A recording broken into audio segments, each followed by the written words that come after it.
na Epístola de Tiago, no capítulo 5. As crianças já podem se retirar para a aula nos fundos. Tiago, capítulo 5. Nós vamos estar lendo dos versículos número 7 ao versículo 11.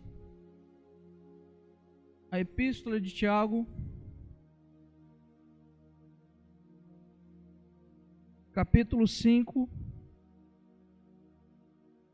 Os irmãos que tiverem dificuldade, Hebreus, Tiago, lá no finalzinho.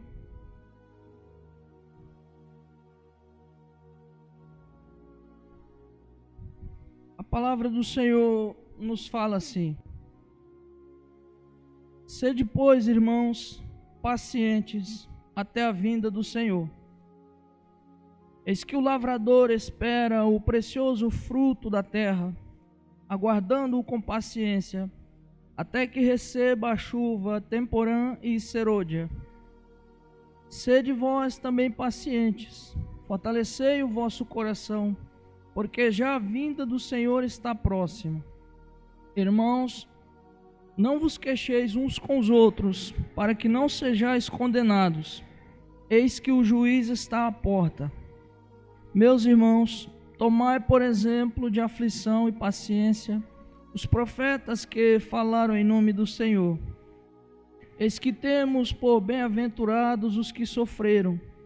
Ouvistes qual foi a paciência de Jó, e vistes o fim que o Senhor lhe deu, porque o Senhor é muito misericordioso e piedoso. Graças a Deus. Vamos orar. Eu quero orar pelo pastor Everson, que Deus possa restaurá-lo e que nada de grave esteja acontecendo com ele. Quero orar para que Deus fale conosco na sua palavra e pelos demais irmãos que estiverem enfermos. Curva a sua cabeça. Pai Santo, nós bendizemos o teu nome. Nós te damos graças, porque, como já foi falado aqui, Senhor, nenhum de nós é merecedor.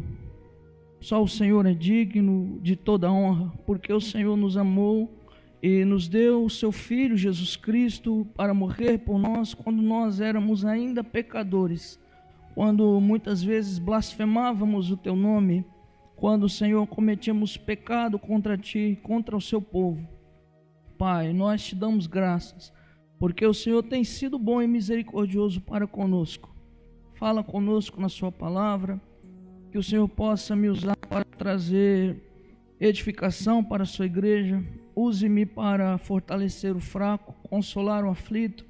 Não deixe que o duvidoso saia sem a repreensão, nem que o orgulhoso seja exaltado, mas que a sua palavra abata cada um de nós em todo o nosso orgulho.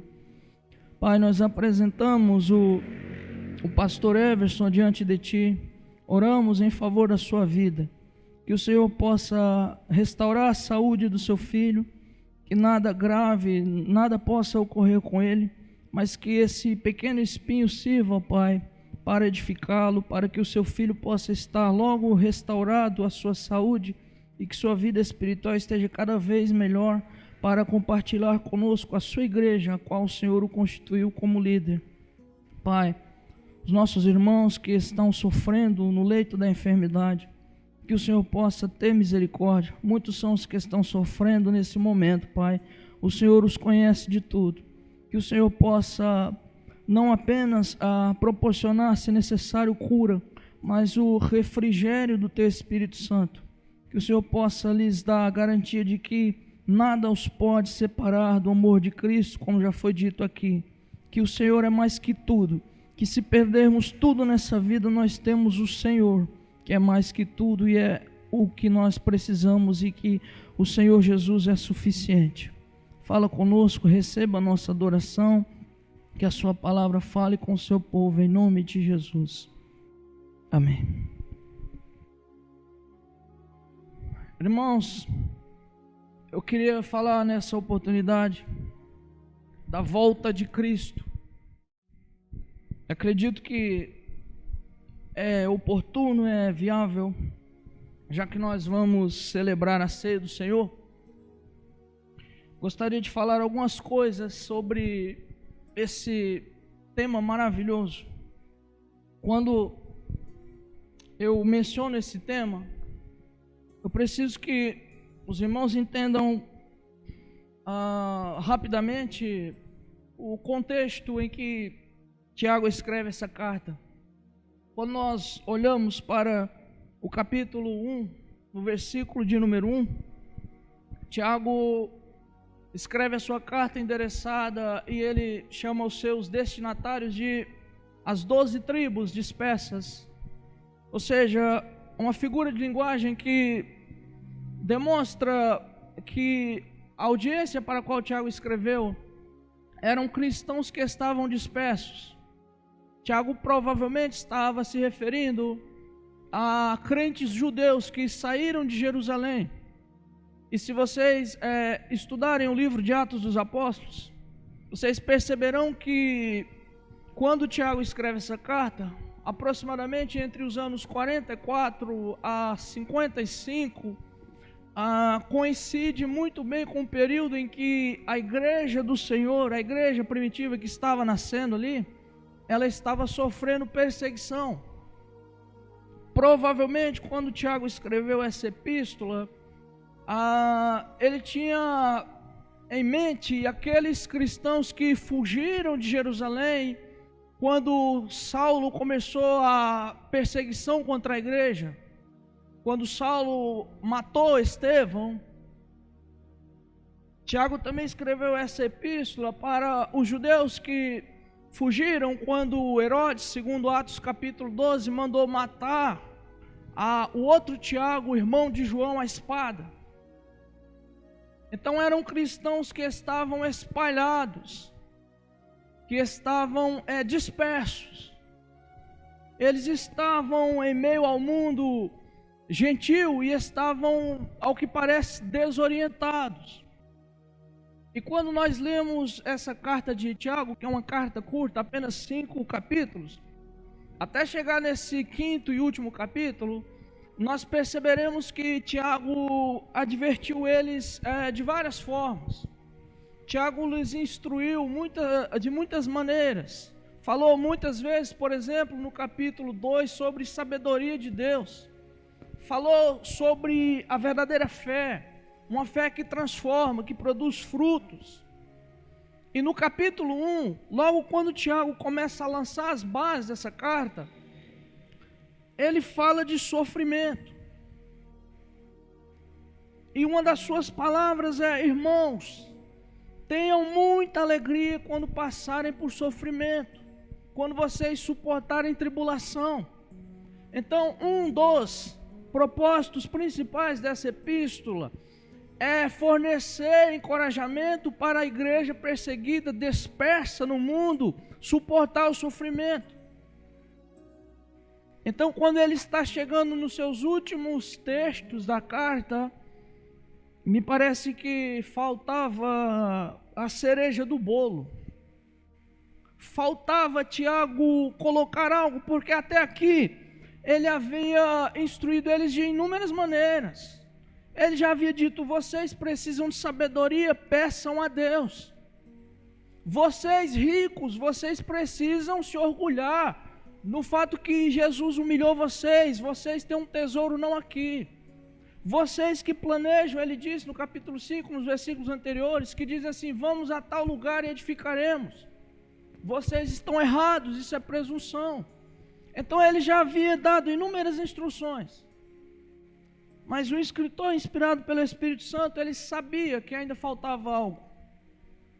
Me parece que ele sabia que nenhum cristão conseguiria suportar esse sofrimento nessa terra se um cristão não tiver a volta de Cristo como a sua esperança. Então, aqui nesses poucos versículos que nós lemos, ele vai nos falar sobre a volta do Senhor Jesus. Ele vai nos dizer que Cristo vem.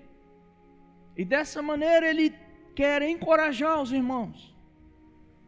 Ele quer mostrar para aqueles cristãos que estavam sofrendo em meio ao mundo pagão, longe de suas terras de origem, ele vai mostrar que é observando a volta de Cristo que eles vão conseguir ter esperança na vida.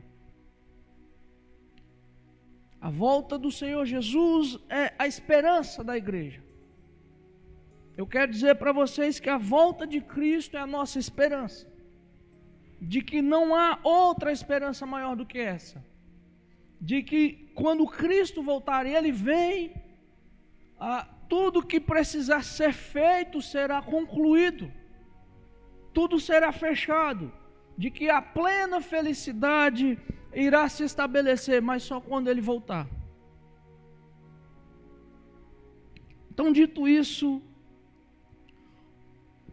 segundo o apóstolo Tiago nos escreveu, como é que a igreja do Senhor deve esperar a sua volta?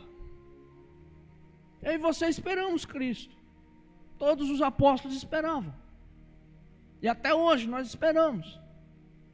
Mas qual que é o norte que Tiago nos dá para aguardarmos ansiosos essa volta maravilhosa do Senhor? Acompanhe comigo aí no texto, porque no versículo 7, a primeira coisa que Tiago nos ensina é que nós devemos aguardar ao Senhor com paciência, pacientemente. Observe que no versículo 7 ele diz assim: irmãos, sejam pacientes até a vinda do Senhor. Paciência. Talvez a palavra paciência é um pouco simples, porque nós usamos ela em tudo quanto que é contexto. Mas a palavra grega que aparece aqui, ela exprime um significado mais profundo. É a palavra macrotúmel. E ela quer dizer alguém de um espírito longânimo. Alguém de um espírito pronto a suportar tudo. Alguém que está pronto a padecer o que for, mas continua perseverando. Poderíamos colocar aqui, sejam persistentes, sejam perseverantes, sejam resilientes. Diante dos obstáculos, continuem esperando o Senhor. Então a primeira coisa que a igreja deve entender é que ela deve aguardar o Senhor pacientemente. Alguém poderia perguntar assim: quanto tempo eu devo aguardar? O apóstolo diz: até a volta do Senhor. Ora, mas os apóstolos já pregam isso há 2000 anos. E até quanto tempo eu devo esperar? O Senhor não vem até que Ele venha. É a palavra do Senhor. A igreja do Senhor deve esperar o Senhor pacientemente. Deve suportar tudo por amor a Ele. E Tiago, ele é tão enfático nesse tema de que a igreja deve suportar, que aqui nesse texto ele usa 2 exemplos. Ele cita o exemplo dos profetas do Antigo Testamento e ele cita o patriarca Jó. E só nós pensarmos no sofrimento que os profetas padeceram, só de forma resumida, nós já vamos ter uma noção do que significa aguardar Cristo voltar. Então é só pensarmos, por exemplo, em Hebreus capítulo 11. Leia lá, em Hebreus capítulo 11, você vai ver que o escritor vai dizer o que os profetas de Deus suportaram em nome da fé. E muitos deles foram açoitados, muitos deles perderam suas propriedades, muitos deles foram apedrejados, foram cerrados ao meio, abriram mão de suas posses, confessando que eram estrangeiros, andaram em cavernas e covas da terra. E esse é o exemplo que Tiago usa. Esperem com paciência a vinda do Senhor. É óbvio que nenhum de nós, em nosso contexto, sofre qualquer coisa parecida com o que os profetas sofrem. O nosso nível de perseguição é diferente, é psicológica, é algo semelhante, não é igual a eles. Outros irmãos, por exemplo, na Coreia do Norte, sofrem o que esses profetas sofreram. Nos subúrbios da China, onde tem igreja perseguida, no Sudão, no Tibete, onde o budismo assassina cristãos diariamente, países como a Arábia Saudita, a Nigéria. Nesses contextos, eles estão fazendo o quê? Eles estão vivendo em cavernas e covas da terra. E como que esses santos, eles passam a sua vida? Como que eles morrem? Eles morrem confessando e dizendo que o seu Senhor vem, que Jesus vem. Então, meu querido, minha querida irmã, nós precisamos esperar Jesus com paciência, com perseverança, aguardá-lo. Ter paciência significa o que o pastor Marcos falou aqui. Significa que nada nos separa dele. De que nem tribulação, nem angústia, nem perseguição. Nada, nem morte, nem vida, nem presente, nem porvir. E é nesse espírito que a igreja deve aguardar o Senhor.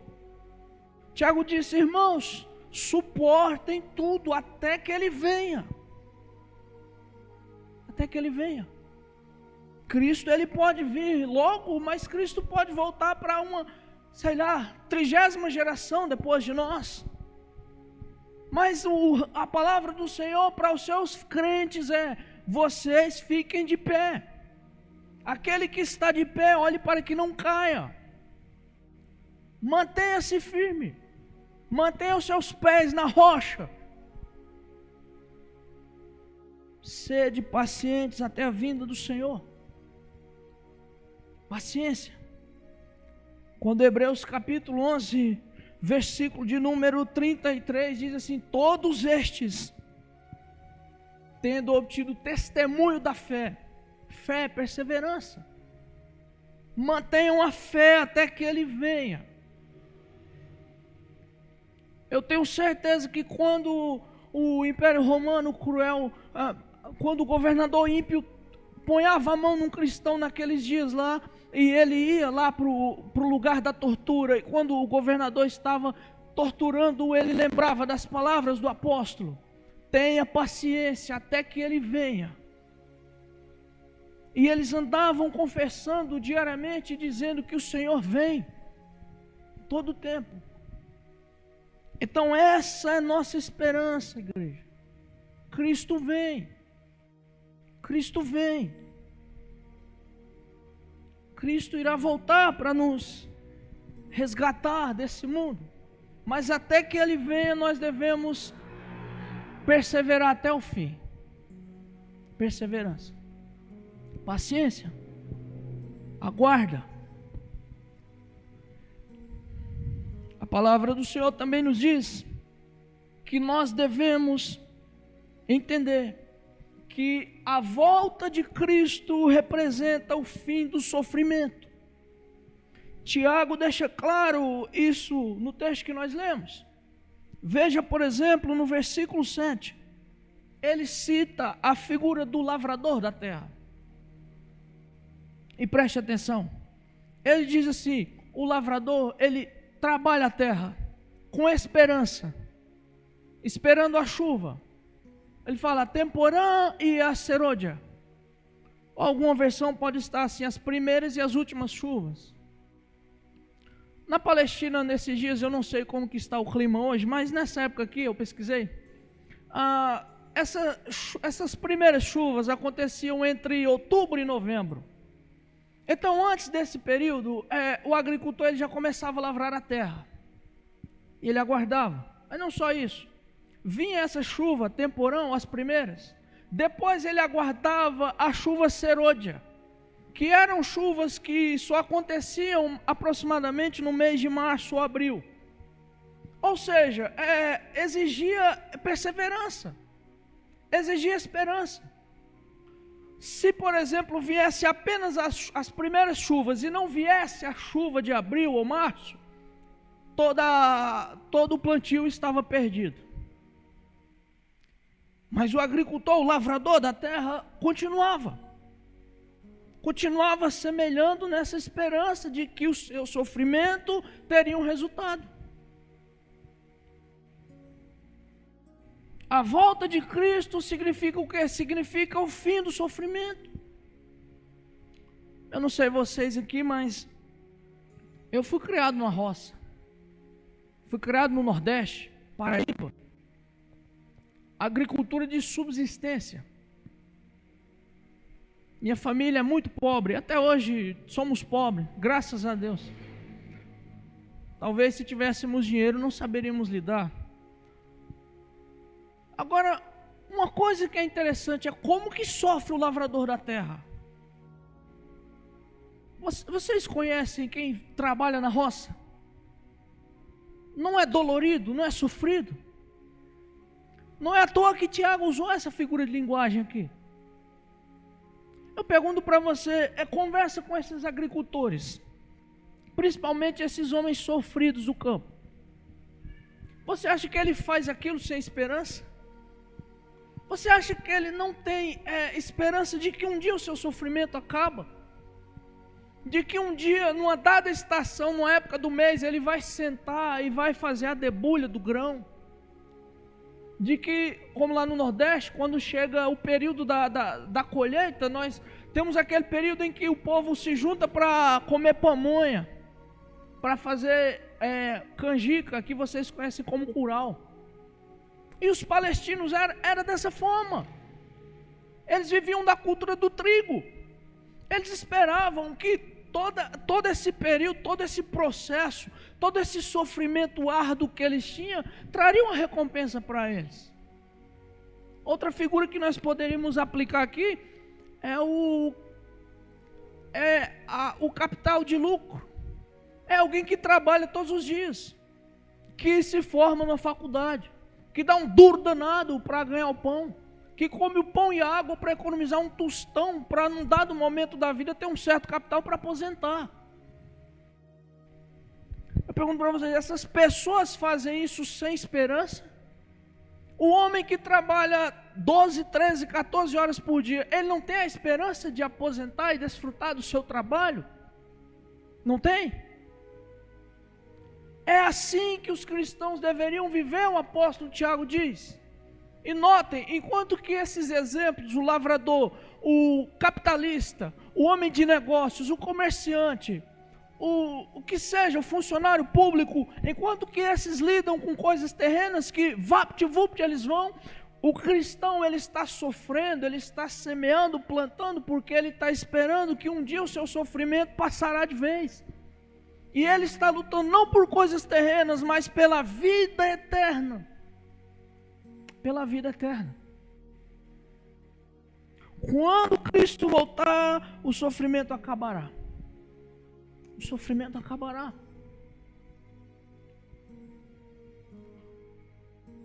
Mas parece que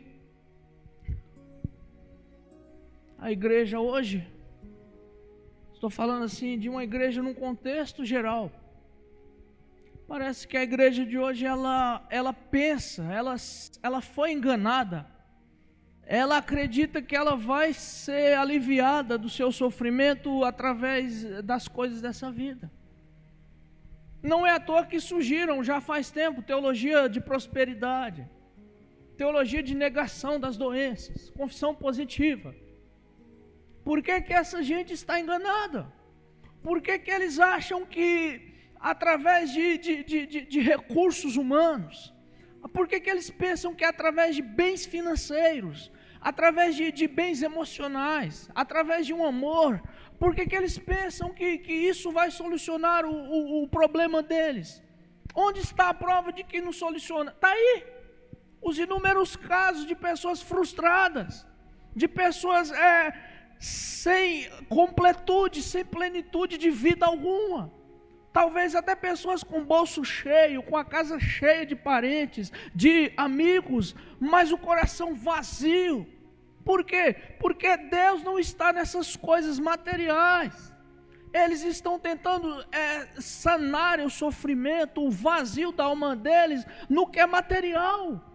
Eles estão fazendo aquilo que o profeta Isaías diz: vocês estão comprando o que não é pão. Vocês precisam comprar de mim Cristo. Vocês precisam não desse pão daqui, vocês precisam do pão da vida. Vocês precisam se alimentar de Cristo. É assim que nós devemos viver. E é assim que nós suportamos o sofrimento, olhando para Cristo. Se você põe a sua esperança num reino aqui na terra, se você acha que você vai ser plenamente satisfeito aqui na terra, eu até acredito, eu acredito que um crente, um cristão, é plenamente satisfeito. Mas eu estou falando de uma pessoa que a sua raiz é só aqui. Se você só vive para as coisas daqui, você não está pronto para os céus. Se tudo que acontece aqui na terra já arrebenta seus alicerces, você precisa pôr a sua mente nos céus. Você precisa pôr a sua mente na volta de Cristo. Você acha que a morte vai acabar amanhã? Você acha que as tragédias, os assassinatos, a política vai dar uma solução? Não, não vai. Até que o Senhor venha, todas essas barbaridades, todas essas atrocidades, elas continuarão num ciclo que só terá fim quando o Senhor voltar. Quando Ele vir, então sim Ele dará um fim a isso. Tiago diz: o lavrador, ele trabalha, ele se desgasta. É a figura que diz assim: cristãos, vocês sofrem, vocês estão sendo perseguidos todos os dias, vocês estão sem terra, vocês estão sem moradia certa, vocês não têm um título, vocês não têm uma identidade, vocês são a escória do mundo, mas vocês podem trabalhar firmes, porque há uma esperança para vocês. Há uma esperança. Nós servimos a Deus não como uma coisa incerta. Nós o servimos porque nós temos uma garantia, nós temos uma certeza, nós temos um Senhor, que na sua volta, todo esse sistema maligno, regido pelo diabo, pelo anticristo, todo esse mundo de corrupção, será colapsado pelo seu poder. Então Cristo acabará com tudo. Diz o texto sagrado que o iníquo, o filho da perdição, Cristo destruirá pelo assopro da sua boca. A sua volta vai dar um fim ao nosso sofrimento. Nós precisamos ter isso em mente. Precisamos pensar em Cristo, na sua volta. Jonathan Edwards, ele orava assim: Senhor, grava em meus olhos a eternidade. Senhor, que eu pense no céu, que eu sonhe com o céu. Oh, irmãos, vocês nunca sonharam? Vocês nunca sonharam um dia com os anjos, com os santos? Esses dias eu estava contando para minha esposa. Eu tive um sonho, é apenas um sonho, isso aqui não é regra de nada, é só um sonho que eu quero compartilhar. E eu sonhei que eu estava no meio de uma guerra. E eu sonhei que o lugar onde eu estava sendo atacado. E eu observava e eu vi quando um avião soltava uma ogiva daquelas. E eu só via quando ela descia na terra e fazia aquele cogumelo. E eu via aquelas ondas de radiação espalhando. E eu vi o pânico, todo mundo correndo. Todo mundo correndo, e eu comecei a correr também com medo da morte. Obviamente nós iríamos morrer. Mas chegou num dado momento assim, uma altura do sonho, que eu entendi que eu não ia escapar. E aí meu pensamento mudou, porque eu comecei a pensar em Cristo.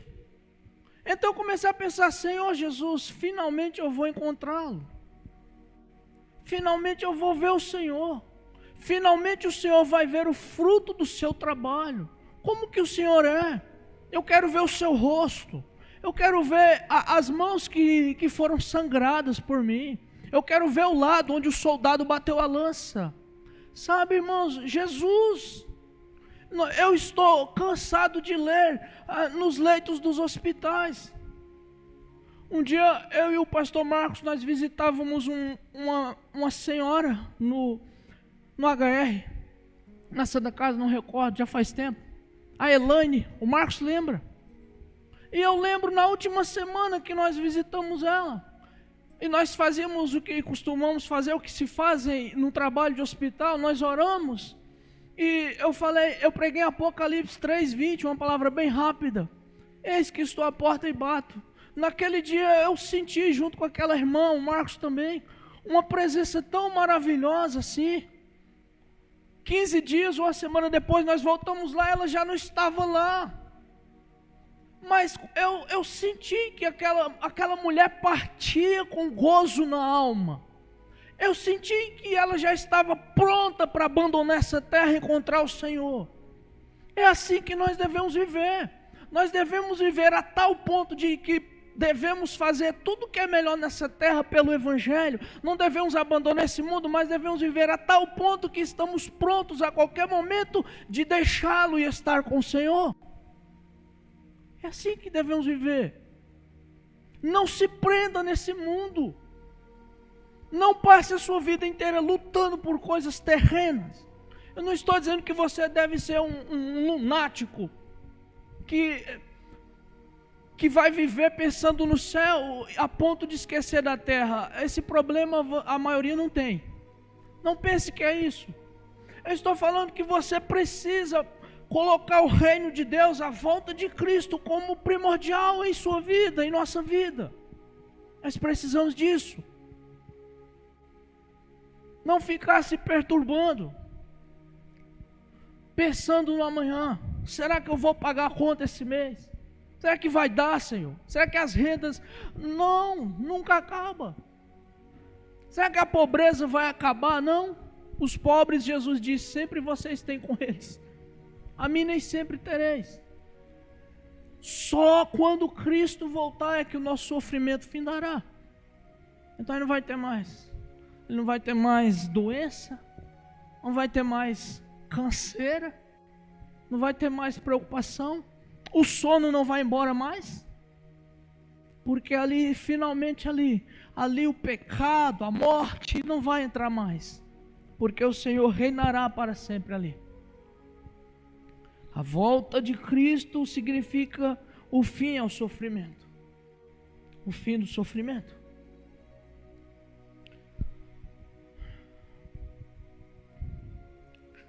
Mas em terceiro lugar, Tiago nos ensina que a volta do Senhor, ela é iminente. Iminência quer dizer repentina, instantânea.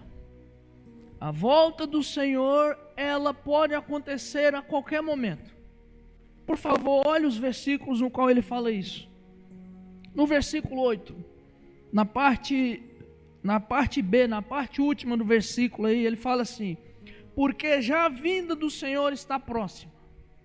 Também no versículo 9, no final, ele diz assim: o juiz está à porta. Tem inúmeros textos que falam da volta do Senhor com essa iminência. Por exemplo, eu acabei de citar Apocalipse 3:20. Eis que estou à porta e bato. Eu poderia citar aqui inúmeros textos de Apocalipse. Cristo diz: eis que veio, sem demora. Cristo vem, e a sua volta, segundo Tiago nos ensina aqui, ela é iminente. Ela é instantânea, ela pode acontecer a qualquer momento. E quando nós falamos que essa volta do Senhor, ela é iminente, nós temos, entre aspas, um problema. Porque já nos dias apostólicos, se você pode olhar a segunda epístola de Pedro aí, no capítulo 3, você vai ver que Pedro diz assim: os escarnecedores dizem, os ímpios, os homens que não temem a Deus, eles dizem: onde está a promessa da sua vinda? Porque desde que os primeiros pais, os primeiros pregadores, os apóstolos morreram, dizem da sua vinda, e por que não aconteceu ainda? Então nós sempre lidamos com esse problema. E aí nós precisamos, de certa forma, trabalhar ele, para nós não termos uma interpretação equivocada e até herética da palavra do Senhor. Depois nós vamos discorrer sobre esse tema. Mas pensemos em primeiro lugar. A volta de Cristo é iminente, mas ela significa algumas coisas. Em primeiro lugar, para os escarnecedores, a visita de Cristo, a sua volta, é como a vinda de um ladrão. Ou seja, para quem não conhece a Cristo, para quem não teme a Deus, para quem não o serve, a volta de Cristo vai ser semelhante à vinda de um ladrão. É isso que o apóstolo Paulo fala quando ele escreve aos Tessalonicenses. Quando ele fala que a vinda do Senhor vai ser como um ladrão. Vai ser repentina, porque quando disserem a paz e segurança, então lhes virá repentina destruição e serão apanhados. Mas para a igreja ele disse: mas vocês não estão desavisados para que aquele dia vos surpreenda. Então a vinda de Cristo, apesar de ser repentina, ela não pega os cristãos de surpresa. Por quê? Porque os cristãos esperam Cristo todos os dias. Vem para eles porque eles não aguardam, porque eles não estão nem aí para a promessa da sua vinda. Mas para nós ela não é uma surpresa, para nós é festa, para nós é alegria, porque nós dormimos e acordamos no espírito da igreja primitiva, dizendo: Maranata, vem Senhor Jesus. Então para nós ela não é repentina, para nós não é surpresa. Apocalipse capítulo 22, versículo 17, diz assim: o Espírito e a noiva dizem: vem, vem. O Espírito da igreja é esse: vem Jesus. Nós cantamos aqui: Maranata, vem Senhor Jesus. Mas para os ímpios é uma surpresa, e eles serão apanhados no laço. Quando disserem a paz e segurança, então lhes virá repentina destruição. Mas para nós não, nós já aguardamos. Para a igreja de Cristo, em segundo lugar, a sua volta é o cumprimento da sua promessa. A volta de Cristo é o cumprimento da promessa. Todas as promessas do Antigo Testamento, muitas se cumpriram na sua primeira vinda. Outras promessas do Antigo e do Novo Testamento hão de se cumprir ainda. E é isso que nós aguardamos. Nós esperamos. Quando Cristo disse que voltaria, nós permanecemos nesse espírito de que Ele vem. Nós ainda o aguardamos. Nós aguardamos o Senhor voltar. Nós não estamos presos para sempre aqui. Nós o esperamos. Quando é, Senhor, que o Senhor vem? Algum momento você já orou assim, irmão, irmã? Senhor, volta logo. Eu sei que é estranho, mas é esse o espírito da igreja. Vem. O Espírito e a noiva dizem: vem. Nós aguardamos o cumprimento da promessa, da sua promessa, de que Jesus vem. Iminência, em terceiro lugar, não significa falta de avisos. Não significa. Quando Jesus diz assim que a minha volta será como um relâmpago, não significa que Cristo deixou a sua igreja sem um norte, sem uma direção. Em Mateus capítulo 24, nos versículos 1 ao 28, Cristo ali deu inúmeras lições, e dentre elas, o propósito era mostrar para os discípulos que certos sinais haveriam de abreviar a sua volta. Dentre eles, desastres naturais, pestes, guerras, rumores de guerra. E ele diz: isso é o princípio das dores. Promessas para Israel, coisas que já se cumpriram lá nos dias dos apóstolos. A destruição de Jerusalém. Cristo já deu aviso. Um desabrochamento, um alastramento terrível da iniquidade. por se multiplicar a iniquidade, o amor se esfriaria. Eu vi um post no Facebook essa semana, muito coerente com a nossa situação atual. A pessoa lá postou assim, enviamos as crianças para as babás cuidarem, enviamos os nossos idosos para os asilos e vamos passear com nossos cachorros. Uma inversão de valores. Eu respeito a vida dos animais, eu respeito a natureza, mas o ser humano é muito mais digno que um animal. Por se multiplicar a iniquidade, o amor de muitos se esfriará. Jesus disse. As pessoas não têm mais nenhuma afeição natural pelo ser humano. Eles falam de lei para proteger cachorros, para proteger animais, mas falam do aborto como se fosse uma coisa igual banana de feira. São ímpios declarados, não têm respeito pela vida. Sinais de que o Senhor está prestes a voltar. Quando os apóstolos viam esses sinais, eles pregavam: o Senhor está às portas. Por se multiplicar a iniquidade, o amor de muitos se esfriará. Os pais assassinam suas crianças por dinheiro, roubam por carros, tiram a vida de pequenos inocentes que não sabem nem dizer uma palavra correta. Não tem amor. As mães que geraram filhos pequenos, crianças de 1 ano, 2 anos, 3 anos, são mortas. Crianças são esquecidas em estacionamentos de carro e morrem no calor. Isso é um absurdo. Isso é um sinal de que Jesus está às portas. Assim como nos dias apostólicos aconteciam isso e acontecem hoje, eles diziam: Jesus está voltando. Eu digo a mesma coisa, Jesus pode voltar a qualquer momento. E eu não estou falando nenhuma heresia aqui. Iminência não significa falta de avisos. Não significa. O anticristo na terra. O apóstolo João diz dos gnósticos: já muitos anticristos se levantaram. E hoje nós temos uma proliferação de falsas religiões, de anticristos.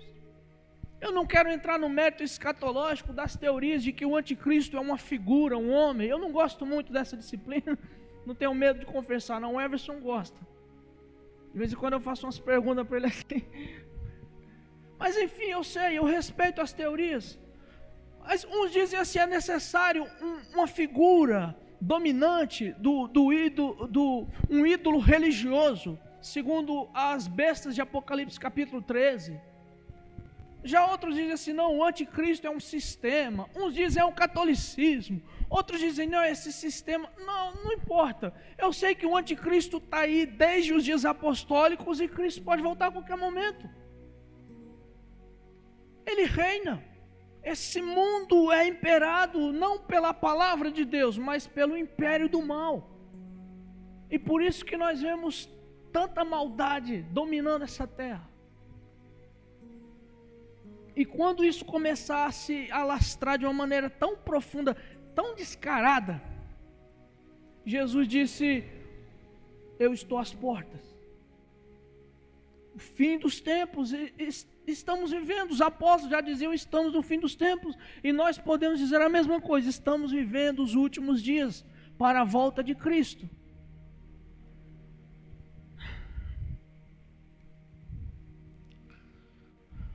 Em quarto lugar, ao identificarmos os sinais, preste atenção, não podemos marcar datas. Se você quiser saber como que surgiram seitas que marcaram as datas para Jesus voltar, só você pensar no adventismo do 7º dia, que é feito em cima de profecias falsas para a volta de Jesus. Os testemunhos de Jeová, a mesma coisa. Jesus não veio, então eles inventaram um monte criaram um enredo ali para esconder o erro, a falsa profecia. Mas eu gostaria de citar para vocês um exemplo recente. Por volta do ano 2018, Aliás, em 2016, 2017, começou uma escola de pensamento meio que engraçada aí. Porque preste atenção, Marcos capítulo de número 13, no versículo 30, Jesus disse assim: em verdade eu vos digo que não passará essa geração sem que o Filho do Homem venha. Só que aí em 1948, em 14 de maio, Israel voltou a ser nação. Vocês sabem, depois da Segunda Guerra Mundial, Israel foi reconhecido como um Estado. Então alguém começou a conjecturar essas passagens. E aí lembraram do Salmo 90, que diz que uma geração é de 90 anos. A nossa geração é de 90 anos, diz Moisés. Que passa disso é canseira. Então eles disseram, Moisés disse que uma geração é 90 anos. Israel voltou a ser nação em 1948. Logo 2018 é a geração que Jesus disse que não passaria. Então eles começaram a dizer, em 2018 Jesus volta. Eles estavam ensinando, aqui em Prudente eu encontrava pastor ensinando isso. E o resultado? O resultado é que Jesus não veio e eu não sei o que é que eles pensam agora. Então, Jesus disse em Mateus 24, versículo 36, porém, daquele dia e hora, ninguém sabe, nem o Filho, nem os anjos, mas unicamente meu Pai. Em Atos capítulo 1, quando os discípulos disseram, Senhor, é nesse tempo que o Senhor restaurará todas as coisas, Ele disse, a vós não compete saber os tempos e os anos que o meu Pai estabeleceu pelo seu próprio poder. Não revelou. Então, se alguém sai dizendo, Jesus vem daqui 10 anos, não creia. Isso é a ladainha de quem é irresponsável. Agora, como que nós encaramos essa esperança gloriosa? Como que eu e você podemos entender essa profecia? Para nós não dizermos assim, Jesus está voltando, e alguém vai dizer, olá, os apóstolos dizem isso aí, todo dia e nunca aconteceu, mais um louco lá. É necessário nós entendermos algumas coisas da profecia. Quando um profeta, tanto do Antigo Testamento, quanto do Novo Testamento, ele fala de uma profecia, existe uma coisa que o profeta não faz questão de pensar, que é a questão do fator tempo. Quando uma profecia bíblica é lançada, é escrita, ela não leva em conta o fator tempo.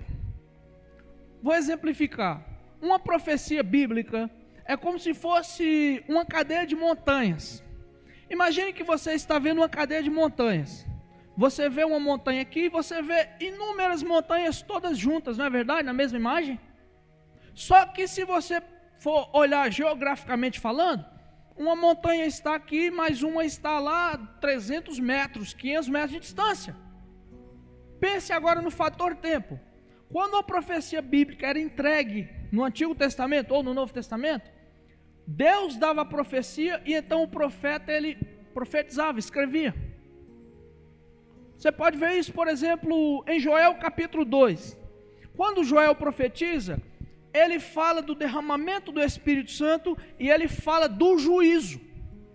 Quando Pedro prega em Atos capítulo 2, ele usa a profecia de Joel como base e também repete a profecia dos dias do juízo. Só que o derramamento do Espírito aconteceu no Pentecoste, mas não aconteceu o juízo. Então o profeta, ele entrega. Por que que os apóstolos diziam, Jesus está às portas? Porque o apóstolo Pedro responde, 1000 anos para o Senhor é como um dia, e um dia como 1000 anos. Ou seja, para o Senhor não existe o fator tempo. Se os apóstolos pregavam assim, Jesus está às portas, significa o quê? Significa que se Deus quiser que Jesus volte amanhã, volte agora, tudo o que precisa acontecer, Ele faz que aconteça no estalar de dedos e Cristo volta. Porque 1000 anos para Ele é como um dia, e um dia como 1000 anos. Então Cristo pode voltar a qualquer momento, porque o fator tempo para Deus não existe. Não existe. E é por isso que eu e você devemos viver nesse espírito. Maranata, Vem, Senhor Jesus. Vem. Vem. Eu sei que o Senhor vem. Eu sei que o Senhor está às portas. Eu sei que o Senhor pode vir a qualquer momento. O Senhor vem. É por isso que os apóstolos, eles percorriam e eles ouviam a profecia de Jesus. Em verdade, vocês não terão percorrido toda essa região sem que venha o Filho do Homem. Ele veio. Sem que vejam o reino de Deus. Ele se manifestou, por exemplo, no Monte da Transfiguração. Ele se manifestou, mas ele não manifestou em sua forma plena. Há muitos que estão aqui que não verão a morte sem que vejam ver o Filho do Homem. O apóstolo João viu Cristo, o reino, no Apocalipse. Ele veio. E há outros que não viram. Quando João estava com Pedro, Pedro disse: o que é esse, Senhor? O que será desse? Jesus disse: que te importa a ti? Que ele fique até que eu venha. Siga-me. E João viu Cristo. E nós, nesse espírito, irmãos, nós confessamos diariamente: o Senhor vem. O Senhor vem. Amém? Que Deus possa abençoar seu coração. Creia que Ele vem. Nós vamos celebrar a ceia do Senhor agora. Vamos colocar de pé.